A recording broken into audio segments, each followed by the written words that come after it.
We simply can't grasp the fact that there was something at work in this world thousands of years ago that does not fit with the history we are spoon-fed in this day and age. At the ancient site of Pumapunku, for example, we still see evidence of advanced building techniques that seem to have been very accurate and very deliberate in design, to the point that we should consider the enormous scale. Not only in the building of this place, but also in the design and the purpose as to what it could have been for.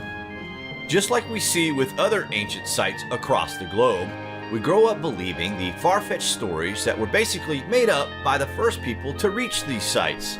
But if you consider that the civilizations that popped up around these places were already saying that the ancient sites existed before they arrived at the locations, then you must consider that history is much older than we are led to believe, and the lost civilizations would have been devastated by the great floods as foretold by every civilization from around the world.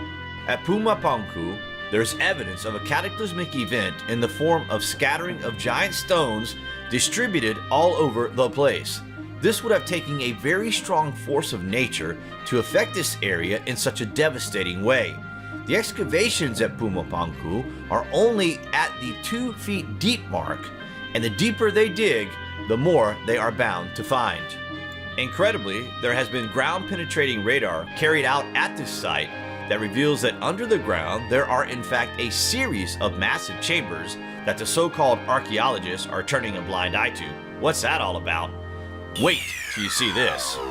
In this footage, we can clearly see wild variations that the compass is reacting to something. What's going on with this, you have to wonder.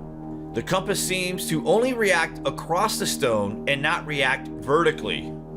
At the famous H blocks, watch what happens when the compass is placed at the cut-out center of the H block. That is a variation of 180 degrees at least. Is that not just crazy or what? As we move the compass across the surface of the block, you clearly notice that it points to the middle of the block.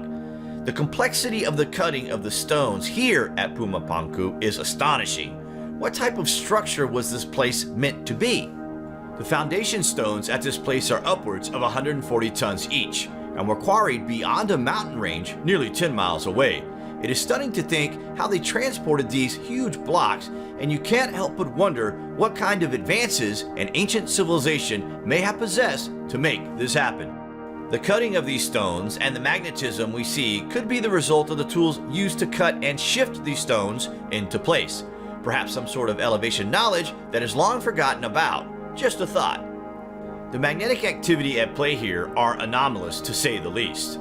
What was the purpose of the H blocks, and what exactly was Pumapunku when it was a functional site? The tight-fitting blocks with no binding mortar would be some achievement today, never mind thousands of years ago. What do you guys think is going on with these compass readings? Comments below, and as always, thank you for watching.